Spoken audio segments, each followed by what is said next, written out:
আমার তো এটা কোনো নির্বাচনী ক্যাম্পেইন না, আমি ভোট প্রার্থী না ভাই, আমার কোনো মার্কা নাই, আমি কোনো মার্কার ক্যাম্পেইনও করি না, কারো কাছে কোনো ভোট প্রার্থনা করি না, কোনো দল বা কোনো ভোটের পক্ষে কোনো মার্কার পক্ষে প্রচারণাও করি না। আমি খালাস আল্লাহর জন্য বলতে থাকি, একজন হোক 10 জন হোক বরাবর। আমি 4 জন মানুষের সামনে ওয়াজ করছি জীবনে, অসুবিধা কি? 10 জন মানুষের সামনে ওয়াজ করছি। এই মাহফিলে আমি অনেকবার আসছি, অনেকবার। কামরুল আমার আজকের ছাত্র না, তো পুরান ছাত্র আমার।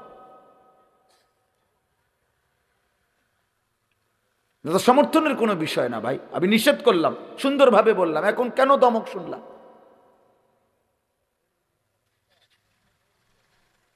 খামখেয়ালি না করলে ভালো ভাই। মনে রাখো আব্বা, এটা তুমি আজকে তোমরা কিশোর যুবক ছেলেদেরকে সবচেয়ে বড় বদনসিব বাবা, যাকে কেউ টানে ধরে না। খোদার কসম, কোনো মানুষের জীবনের সবচেয়ে বড় দুর্ভাগ্য কি?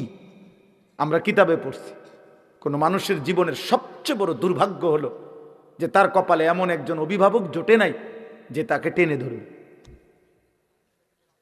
এটা তার জীবনের সবচেয়ে বড় দুর্ভাগ্য। এরকম একটা অভিভাবক যে পায় নাই, সে আসলেই মন্দ করে। এক সময় ঘুরতে ঘুরতে লাওয়ারিসের মতো জীবনটা এলোমেলো হয়ে যায়। কিন্তু এমন একজন কেউ যদি জোটে, এটা করবা, এটা ছাড়বা, এদিকে আসো, চুল কাটো, জামা এটা বদলাও, এখন নামাজ পড়ো, এই যে একজন ধরুন না, তারে আগলাইয়া রাখে, টাইনা রাখে, এরকম একটা মানুষ যার কপালে জুটছে অভিভাবক, ওই মানুষের জীবনে সবচেয়ে বড় সৌভাগ্য, ভাগ্য এটা। যত মানুষ এই পৃথিবীতে, খোদার কসম, মাদ্রাসা হোক, জেনারেল লাইন হোক, ভদ্র, শিক্ষিত, মার্জিত, চরিত্রবান, পবিত্র, আমার ভাই, যেই কোনো কেউ লক্ষ্য করে দেখো, খবর নাও, তাকে কেউ একজন আগলাইয়া ধরে রাখছে, টাইনা ধরে রাখছে, এলোমেলো হইতে দেয় না। আমি অনেক বয়ানে এটা বলছি। আমার একবারের চুল আমার বড় ভাই 3 বারও কাটাইছে সেই ছাত্র জীবনে। সামান্য শুধু চুল সামনে পিছনে হাতে লাগে 19-20, বলছে আবার যাও, আবার চুল কাটছি, আবার আসছি, ভাই আবার চুল হাতাইয়া কইতেছে হয়েছে না, আবার যাও।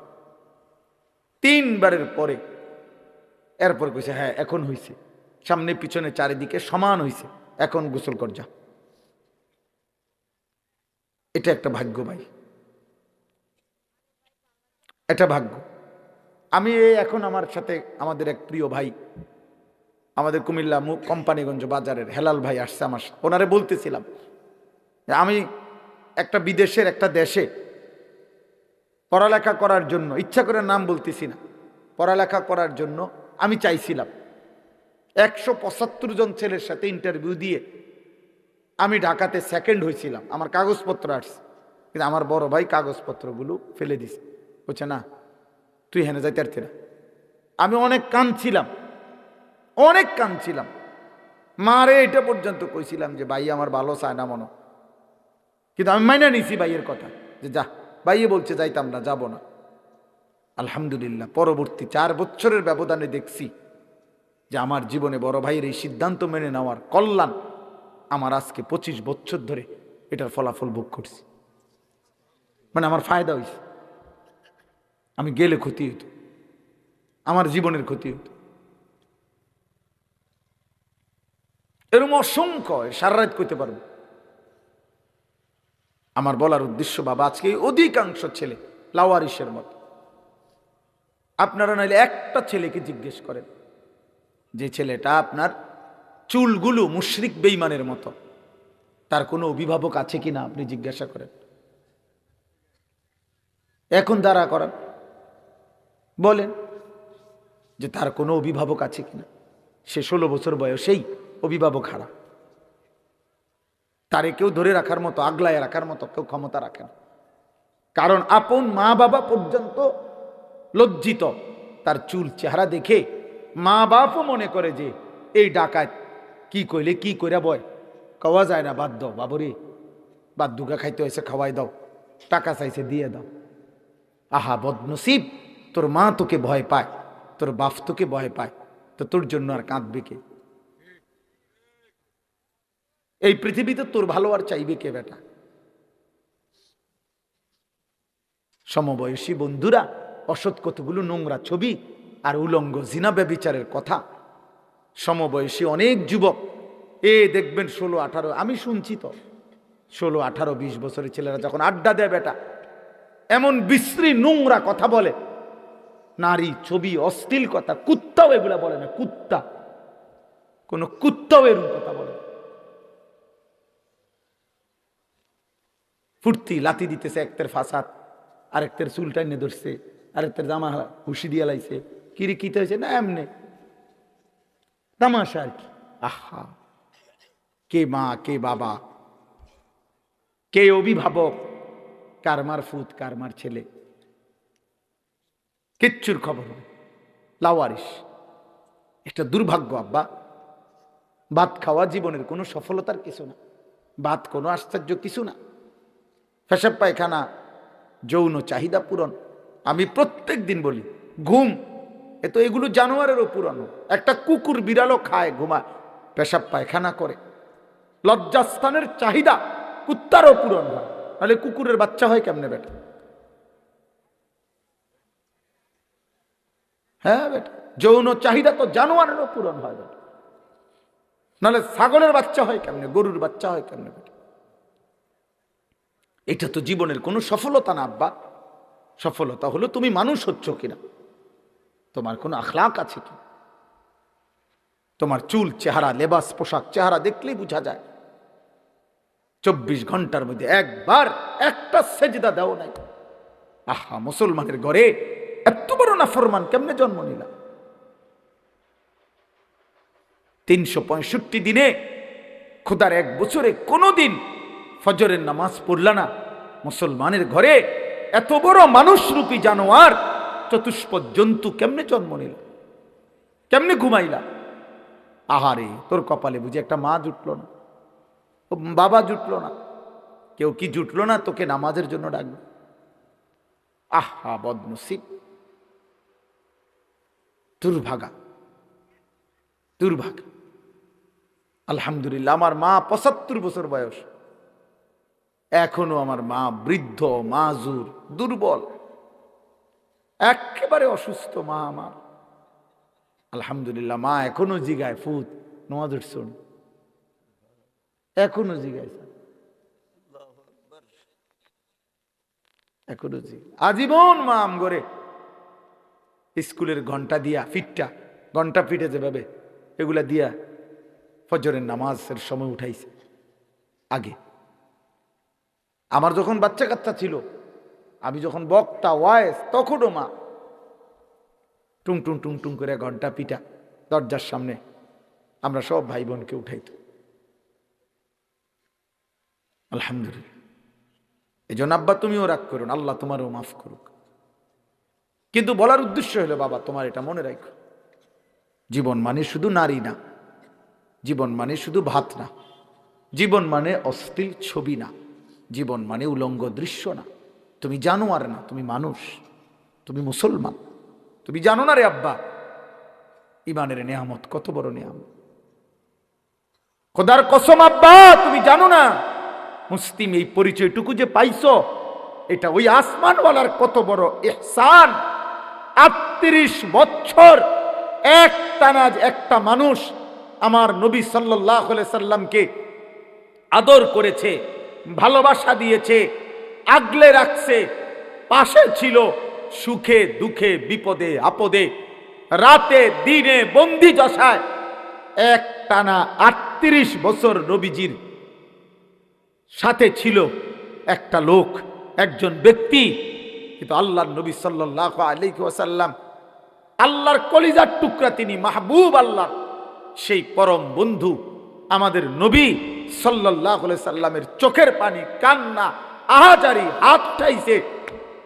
কিন্তু আল্লাহ বলছে, বন্ধু 38 বছর না, 38,000 বছরও যদি আপনার সেবা করে, আমি যদি ঈমান না দেই, পৃথিবীর কারো কোনো ক্ষমতা নাই আর আমি দেব না বলছি, দেবই না। আবু তালেবকে ঈমান দেয় নাই যে দেয় নাই। এটার কারণটা কি বলেন? কার ইচ্ছা? বলো না আব্বা, তুমি কও। সাংঘাতিক কথা। নবী সাল্লাল্লাহু আলাইহি সাল্লামের হাতে কেউ কালেমা পড়ে নাই, কথা বলে না, তো আবু তালেব পড়লো না কেন? তাহলে ফয়সালা কোথায়? ঈমান কত বড় সম্পদ। কোরআনুল কারীমে সূরা তাওবার মধ্যে আছে, সূরা তাওবার আয়াত, বাবা শুনো মনোযোগ দিয়ে। নবী সাল্লাল্লাহু আলাইহি সাল্লামের চাচা আবু তালেব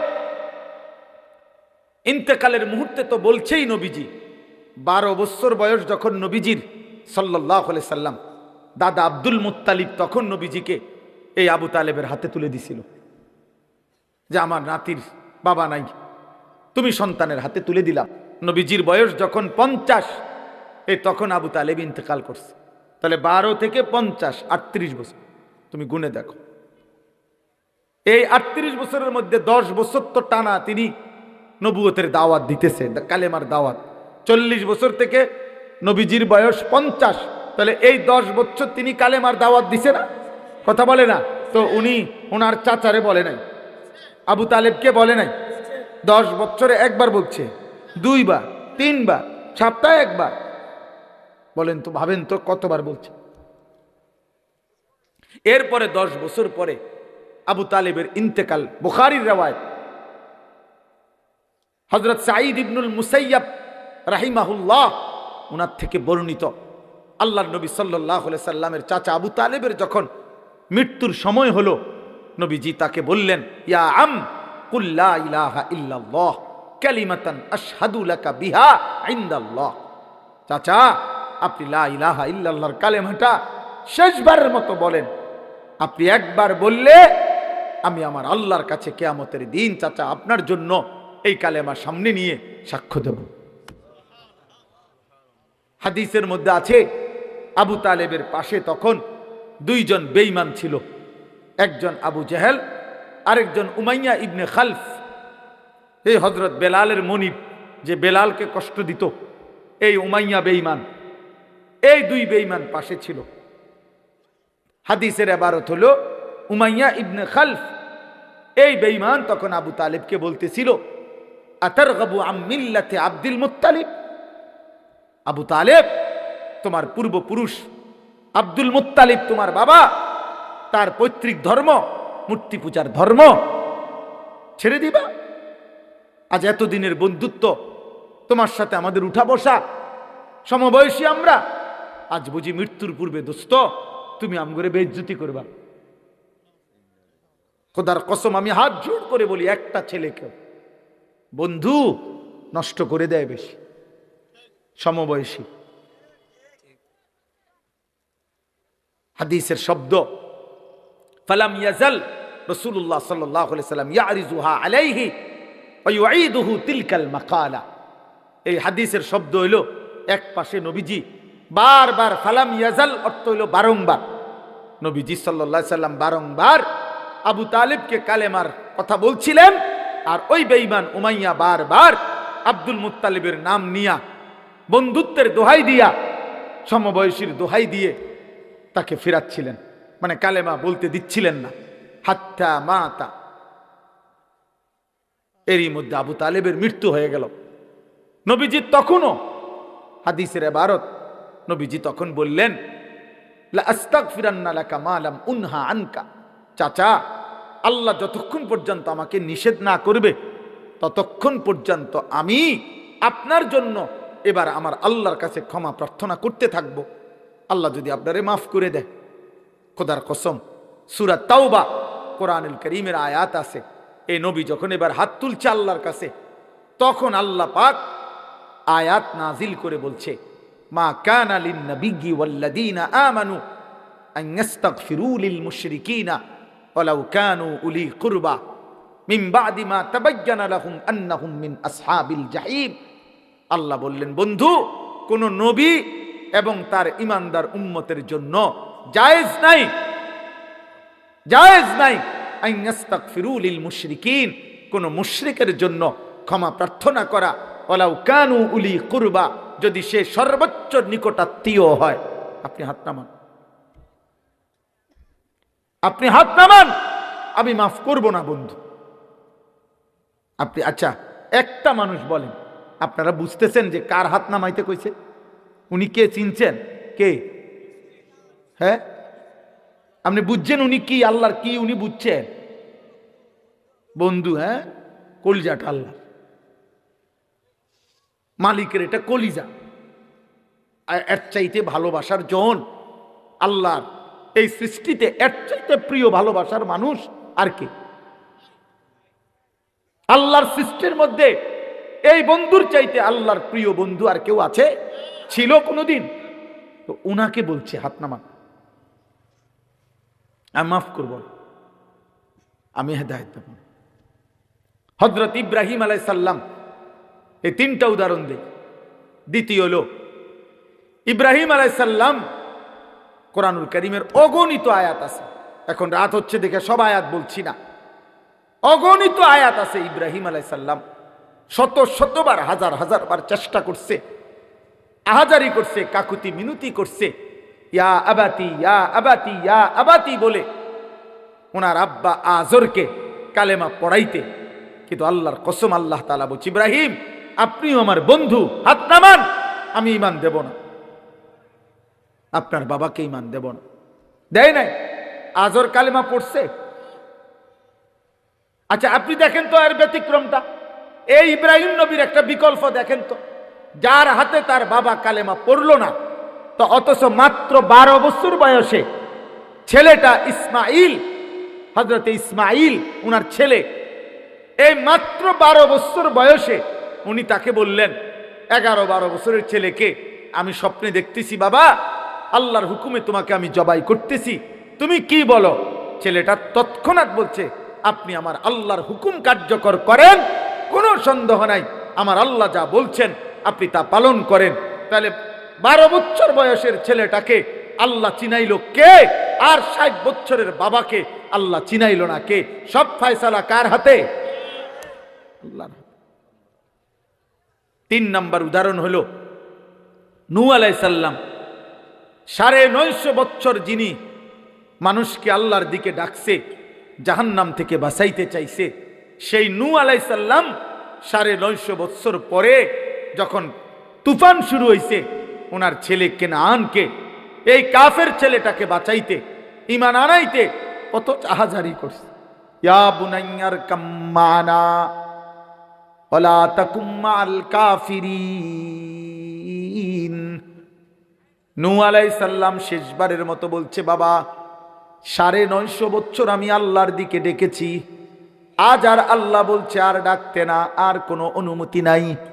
আল্লাহ বলছে সবাইকে শেষ করে দিবে, আল্লাহ বলছে আর কাউকে ঈমান দিবে না বাপ, তবুও তুমি আমার সন্তান, আমার চোখের সামনে আমার ছেলেটা জাহান্নামের আগুনে জ্বলবে, আমি বাপ এটা মানতে পারি না, এজন্য শেষবারের মতো বলছি সন্তান, আর কোনোদিন কাউকে ডাকবো না, কাউকে বলবো না। ইয়া বুনাইয়ার কাম্মানা, তুমি ইমানদারদের সঙ্গী হয়ে পড়ো, ওয়ালা তাকুম মাল কাফিরিন, বেঈমানদের সাথে থাইকো না। এদিকে নূহ নবী আহাজারি করছে, বারবার বারবার বারবার, আসমানওয়ালা রব আল্লাহ বলছে না বন্ধু, হেদায়েত দেব না। দিছে? তাইলে নূহ নবীর হাতে কেউ কালেমা পড়ে নাই? ইব্রাহিম আলাইহিস সালামের হাতে কেউ কালেমা পড়ে নাই? তো আজর কালেমা পড়লো না কেন? কেনান কালেমা পড়লো না কেন? তাহলে ইমানের এই দৌলত, আল্লাহ পাকের কত বড় দয়া, খুদ রাসূলুল্লাহ সাল্লাল্লাহু আলাইহি সাল্লামের হাত তিনি নামায় দিছে, ইব্রাহিমের হাত নামাইছে, নূহ নবীর হাত নামাইছে। তো তোমারে আর আমারে কি যোগ্যতার কারণে আল্লাহ তাআলা মুসলমানের ঘরে জন্ম দিছে? আফসোসের বিষয়। আমার খুব আশ্চর্য লাগে রে বাপ, আহা আখিরাতের দিন, কবরের দিন, কিয়ামতের দিন আমরা সবাই বুঝতে পারবো ঈমান কত বড় নিয়ামত ছিল, ইসলাম কত বড় নিয়ামত ছিল, নামাজের কি পরিমাণ সুযোগ ছিল, আখেরাত সুন্দর করার কি পরিমাণ সুযোগ ছিল। একটা লোক কাফের, হিন্দু, বৌদ্ধ, ইহুদি, খ্রিস্টান, তাকে জাহান্নাম থেকে বাঁচতে হইলে আগে তাকে ঈমান আনতে হবে, তারপরে ইবাদত করতে হবে। আর আল্লাহ তাআলা আমাদেরকে জন্মসূত্রেই বলছে, বান্দা আমি তোকে ঈমান দিলাম যেন জান্নাতের হাতে তুলে দিলাম। সেই আমরা যদি কদর না করি, আমাদের কাছে যদি এটা কদর না হয়, আর কি হবে? এই জন্য রাত গভীরে আমি আর লম্বা করতে চাচ্ছি না, আমি সমস্ত যুবক ছেলে তোমাদের কাছে এই 5টা আয়াত বাবা আপনাদের কাছে তর্জমা করি। শুধু একজন হোক, একজনই যদি মনোযোগ দিয়া শুনেন, আপনার কাছে আমি মনে করাইতেছি, আপনি শুধু শুনেন এই আয়াত। কোরআনুল কারীমের 20 নম্বর পারা, 29 নম্বর সূরা, সূরা আনকাবুত এই সূরাটার নাম। এই সূরার প্রথম 5টি আয়াত আমি তেলাওয়াত করেছি, শুধু সংক্ষিপ্ত, শুধু তর্জমা বললেই বুঝবেন। আল্লাহ তাআলা বলতেছেন, বিসমিল্লাহির রহমানির রহিম, আলিফ লাম মিম। এলো প্রথম আয়াত। এটা কোরআনের একটা মুজিজা। কোরআনুল কারীমের মোট 29টি সূরার শুরুতে এরকম অক্ষর আছে, আলিফ লাম মিম, আলিফ লাম র, হা মিম, কফ, এরপরে আইন সিন কাফ, এরকম অক্ষর আছে। যারা কোরআন শরীফ তেলাওয়াত করে তারা এটা দেখে। এই অক্ষরগুলো কোরআনের মুজিজা। মক্কার কুরাইশ কাফেররা বলতো যে কোরআন মুহাম্মদের নিজের বানানো, নাউজুবিল্লাহ। তো আল্লাহ তাআলা বুঝাইলেন যে শোনো, কোনো মানুষ যদি গল্প, কবিতা, প্রবন্ধ কিছু লেখে, তাহলে জ্ঞানী গুণী অন্যরা ওইটা পড়েই ব্যাখ্যা করতে পারে যে কি বুঝাইতে চাইছে, কি বলতে চাইছে, এটা অন্যরা বুঝে। কারণ সেও যেহেতু জ্ঞানী গুণী, তো বাকিরাও জ্ঞানী গুণী, ওরাও এটা বুঝবে। এজন্য এক লেখকের কবিতা পরবর্তী স্যারেরা ব্যাখ্যা করতে পারে, প্রবন্ধ পরের স্যারেরা পড়াইতে পারে, এটাই তো নিয়ম। তো আল্লাহ তাআলা বললেন, যদি তোমাদের মনে হয় কোরআন আমার বন্ধু মুহাম্মদের নিজের লেখা, স্বরচিত, বানানো, তাহলে আমি আল্লাহ 29টা সূরার শুরুতে এরকম অক্ষরগুলো নাজিল করলাম, আলিফ লাম মিম, হা মিম, কফ, এরকম যতগুলো আমি বললাম, তাহলে এগুলো যেহেতু বন্ধু মুহাম্মদের বানানো, তা তোমরা জ্ঞানী গুণীরা এবার বলো এগুলোর অর্থ কি? বলো, তোমরাই কও। আলিফ অর্থ কি, লাম অর্থ কি, মিম অর্থ কি? তোমাকে বাপ দাদা 14 গোষ্ঠী যা আছে ডাকো। আজকে 1450 বছর ধরে পৃথিবীর কেউ কোনোদিন বলতে পারে নাই। আল্লাহ বলছে, বন্ধু আপনিও বলবেন না, আমিও বলবো না, কাজেই আমি আর আপনি শুধু জানি। এভাবেই মুজিজা ইসরাফিলের ফু পর্যন্ত থাকবে। এই জন্য আহলে সুন্নাত ওয়াল জামাত সমস্ত উলামায়ে কেরাম বলে এগুলোর অর্থ কি? আল্লাহু ওয়া রাসূলুহু আ'লাম, আল্লাহ এবং তার রাসূলই ভালো জানেন। এগুলা কোরআনের মুজিজা। যেন ইসরাফিলের ফু পর্যন্ত কোনো বেঈমান যদি বলে কোরআন মুহাম্মদের বানানো, মুসলমানদের বানানো, তাহলে বানানো হইলে তোমরা বলো আলিফ লাম মিম, আলিফ লাম রা, হা মিম, আইন সিন কফ, এগুলোর অর্থ কি? এগুলোর ভাঙিয়ে দাও অর্থ কি? এরা আজও বলতে পারে নাই, ইসরাফিলের ফু পর্যন্ত বলতে পারবে না। সুবহানাল্লাহ। অথচ 3000 বছর আগের, 2000 বছর আগের শিলালিপি, যারা এই ভূতত্ত্ববিদ, যারা আপনার মাটির নিচের বিভিন্ন জিনিস জাদুঘরে যারা রাখে, গবেষণা করে, এরা এগুলো বলতে পারে। 2000 বছর আগের লেখা, 3000 বছর আগের কোনো জিনিস কোন এলাকার, কোন অঞ্চলের, ওই সময়ের বিভিন্ন কিছুর তারা লেখার পাঠ, সূক্ষ্ম কোনো সাংকেতিক চিহ্ন, এগুলো তারা বের করতে পারে যে এগুলোর অর্থ কি। কিন্তু আজ পর্যন্ত পৃথিবীর বহু সভ্যতা, পৃথিবীর প্রাচীন অনেক সভ্যতা ছিল, হরপ্পা সভ্যতা, মহানজাদেরও সভ্যতা, মিশরীয় সভ্যতা, ব্যাবিলনীয় সভ্যতা, মেসোপটেমীয় সভ্যতা, এরকম গ্রিক সভ্যতা আরও প্রাচীন ছিল। এগুলোর অনেক শিলালিপি, অনেক কাঠ, অনেক টুকরা, অনেক বাসন কোষণ, এগুলোর থেকে অনেক কথা, আঁক উঁক কি বুঝাইতে চাইছে, জাদুঘরে গেলে এগুলোর ব্যাখ্যা বিশ্লেষণ বাইর করে গবেষকরা।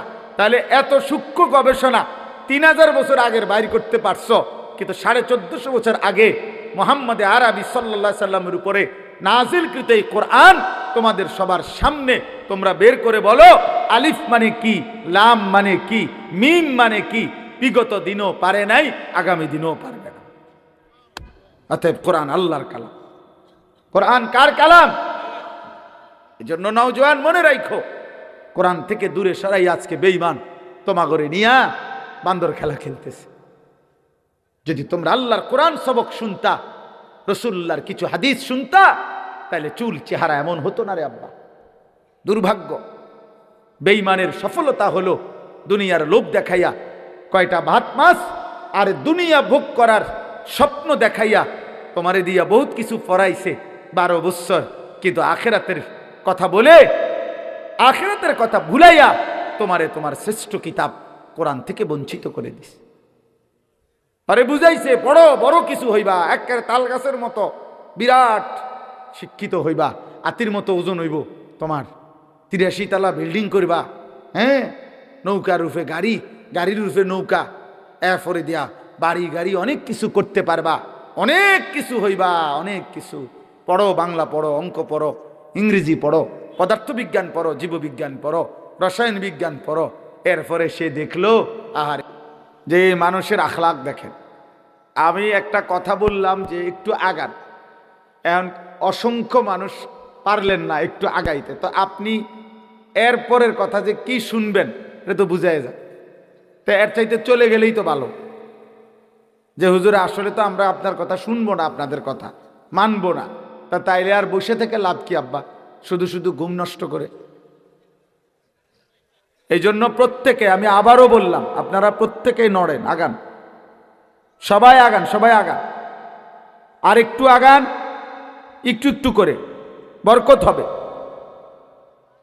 জি ভাই, আপনারা যদি এবার না বসেন তাহলে আপনারা আপনাদের সিদ্ধান্ত নেন, দাঁড়ায় থাকা যাবে না। এই যে আপনারা যারা দাঁড়ায় আছেন, আপনারা আপনাদের ফয়সালা করেন, হয় বসেন নয়তো আপনারা কি করবেন আপনি বুঝেন। দাঁড়ায়েন না, আমি নিষেধ করলাম। এই যে ভাই গেঞ্জিওয়ালা ভাই, বুঝতেছেন কিনা আপনি কথা? আপনাকে বলছি ভাই, বসে শুনেন, এদিকে বসেন প্রত্যেকেই, এটা বরকত, এটা আদব। আরে ভাইয়া, এটা একটা জনসভা না, কিছুক্ষণ চিৎকার দিল, বক্তৃতা দিল, হুঙ্কার দিল, দোস্ত এটা না। এটা প্রতিটা মাহফিল, এটা যেন আখেরাতের ফিকিরের জন্য মাহফিল, এটা একটা বরকতের জন্য, এটা একটা ফায়দা আসতে হবে, উপকার আসতে হবে, ফলাফল আসতে হবে। এটা আমি অনুরোধ করলাম, এটা রাগ হওয়ার কিছু না, রাগ হওয়ার কিছু না যে আপনার কথা আপনি বলবেন না, আমি যেমনি পারি এমনি শুনবো না, না, এটা জরুরি। রাসূলুল্লাহ সাল্লাল্লাহু আলাইহি সাল্লাম হাদিসের মধ্যে আছে, সাহাবায়ে কেরাম দাঁড়িয়ে থাকলে তিনি বলতেন ইজলিসু, হাদিসের শব্দ এটা, তোমরা বসে পড়ো, বসে পড়ো। আল্লাহ রাসূল সাল্লাল্লাহু আলাইহি সাল্লাম বলছেন, যে ব্যক্তি ফাঁকা জায়গা পূর্ণ করে বসলো, নবী নিজে বলছেন, বুখারীর হাদিস, সে আল্লাহর কুদরতি কোলে আশ্রয় নিল। অনেক বড় নেকি, অনেক বড় সওয়াব। আল্লাহ আমাদেরকে কবুল। আরো একটা শেষ অনুরোধ হলো, ছোট ভাই তোমরা কেউ ভিতরে বসে বুট বাদাম খাইও না দোস্ত, এই অসভ্যতা করো, এটা হাসির বিষয় না, এটা বেয়াদবি, এটা অসভ্যতা, অভদ্রতা, এটা বদ আখলাক। মানুষের সামনে আল্লাহর দেওয়া রিজিক, সেটা বুট হোক, এভাবে ফিক্কা মারা, এই যে আমরা যে খাই এমনি ফিক্কা মেরা মেরা, এটা কোনোভাবেই আখলাক না, রাসূলুল্লাহ সাল্লাল্লাহু আলাইহি সাল্লামের তরিকা না। নবী সাল্লাল্লাহু আলাইহি সাল্লাম খাবার খেতেন মাথা নুয়ে, 2 হাত সোজা করে। নবী সাল্লাল্লাহু আলাইহি সাল্লাম 4টা জিনিস লক্ষ্য রেখে খানা খাইতেন, জুতা পায়ে দিতেন না, পিছন দিকে হেলান দিতেন না, 2 হাঁটু উঠায়া এবং মাথা ঝুঁকায়া খাবার খেতেন। সেটা যাই হোক হোক, এটা বুট, এটা একটা রিজিক আল্লাহর দেওয়া। এজন্য দয়া করে প্রত্যেকে যার যেতক্ষণ সময় হয়, আমি অনুরোধ করছি, আমিও খুব দেরি করব না।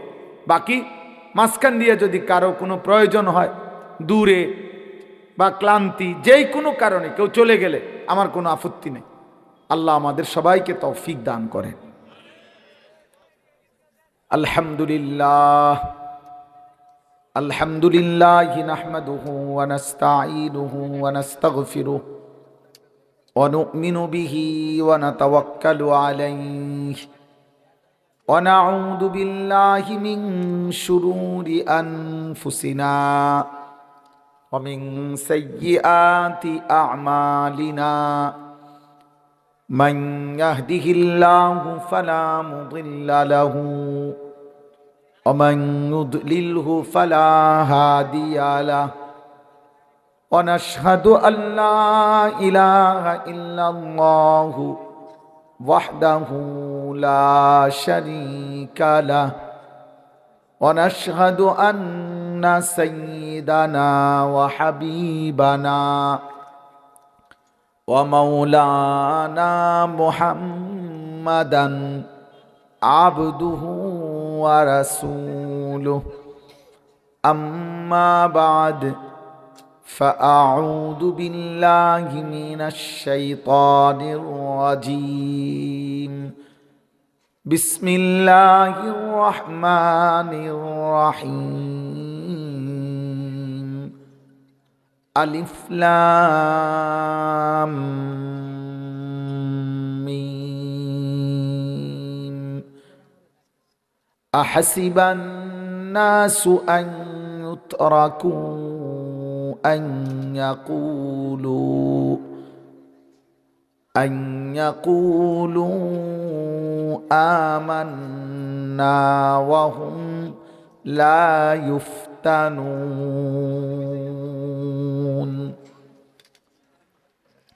ولقد فتنا الذين من قبلهم فليعلمن الله الذين صدقوا وليعلمن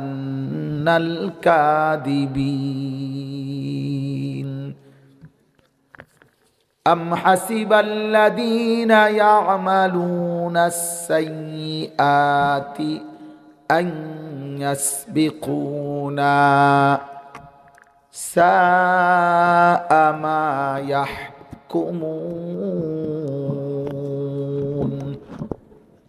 من كان يرجو لقاء الله فإن أجل الله لآت وهو السميع العليم صدق الله مولانا العظيم وقال نبينا صلى الله عليه وسلم إن الدنيا حلوة خضرة وإن الله مستخلفكم فيها فينظر كيف تعملون فاتقوا الدنيا واتقوا النساء اللهم صل على محمد وعلى آل محمد كما صليت على إبراهيم وعلى آل إبراهيم إنك حميد مجيد اللهم بارك على محمد وعلى آل محمد كما باركت على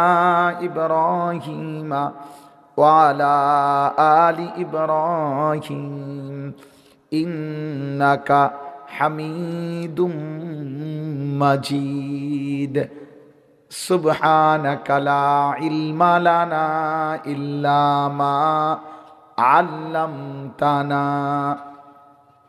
إنك أنت العليم الحكيم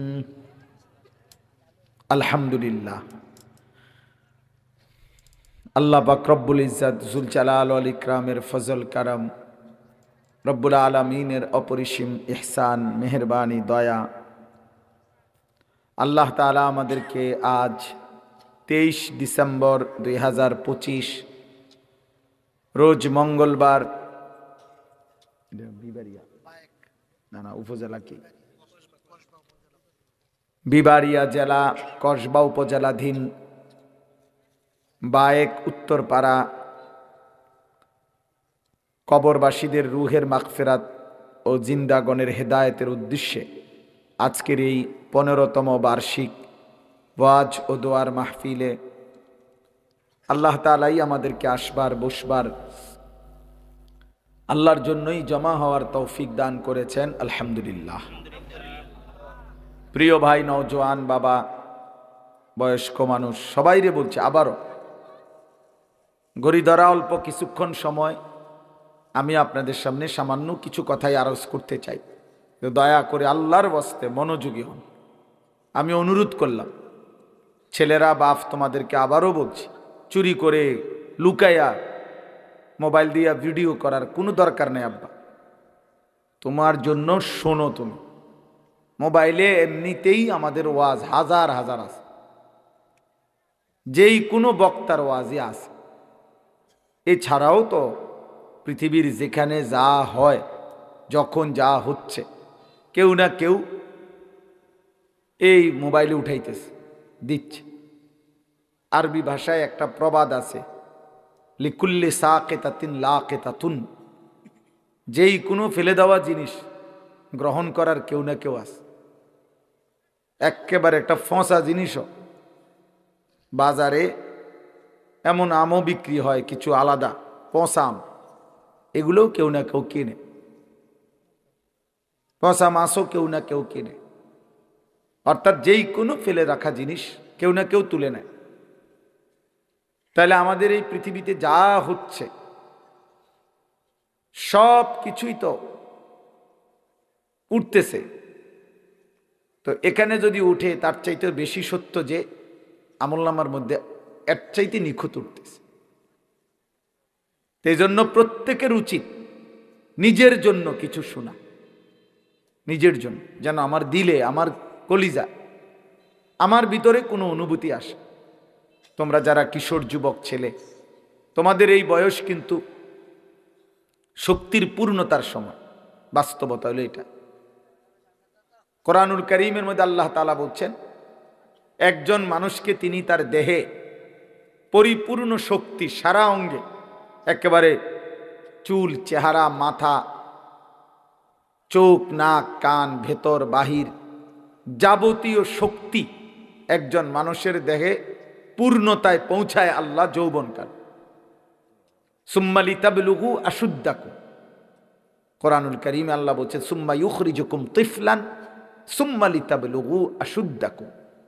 আল্লাহই তোমাদেরকে মায়ের পেট থেকে একটা তিফল মানে শিশু, বাচ্চা হিসাবে বের করে আনে। অতঃপর আল্লাহই তোমাদেরকে ধীরে ধীরে শক্তির পূর্ণতায় পৌঁছিয়ে দেয়। আর এটাই তাফসীরে আছে যৌবনকাল। সুম্মা লিতাকুনু শুয়ুখা, অতঃপর আবার তোমাদেরকে দুর্বলতা মানে বৃদ্ধকালীন অবস্থায় নিয়ে আসে। কোরআনুল কারীমের মধ্যে আল্লাহ তাআলা বলেন, আমি মানুষের হায়াতকে 3টা ভাগে ভাগ করেছি। এর 2 ভাগ দুর্বলতা, 1 ভাগ শক্তি। আল্লাহ তাআলা বলছেন, আল্লাহুল্লাযী খালাকাকুম মিন দুআফিন, আল্লাহই তোমাদেরকে সৃষ্টি করেছেন দুর্বল অবস্থায় মানে শিশুকাল। সুম্মা জাআলা মিন বাদি দুআফিন কুওয়াতান, অতঃপর তোমাদের দুর্বলতার উপরে তিনি নতুন করে তোমাদেরকে দিয়েছেন কুওয়াতান, শক্তি মানে যৌবনকাল। সুম্মা জাআলা মিন বাদি কুওয়াতিন দুআফান ওয়া শাইবা, অতঃপর তিনি আল্লাহই পুনরায় আবার ফিরিয়ে দিয়েছেন দুর্বলতা এবং বৃদ্ধ অবস্থা। ইয়াখলুকু মা ইয়াশা, তোমার দেহ দেখলেই তুমি বুঝবে বান্দা যে আল্লাহ যখন যা ইচ্ছা তাই করতে পারে। এক হাতে একবার দুর্বল, একবার সবল, আবার দুর্বল, তিনি যা ইচ্ছা তাই করতে। এই চেহারায় তিনি কখনো হাসান, কখনো তিনি বিষণ্ণ বানান। অর্থাৎ আল্লাহই যা ইচ্ছা তাই করতে পারে। তাইলে মূলত এই বেটা, এই অপদার্থ কোথাকার, আবার হাসো বেটা, ফালতু কোথাকার। তুমি কি তামাশা মনে করছো বিষয়টা? তোমার তো অনুমতি দিলাম চলে যাওয়ার জন্য বেটা, যার অসুবিধা হয় সে চলে গেলে ভালো।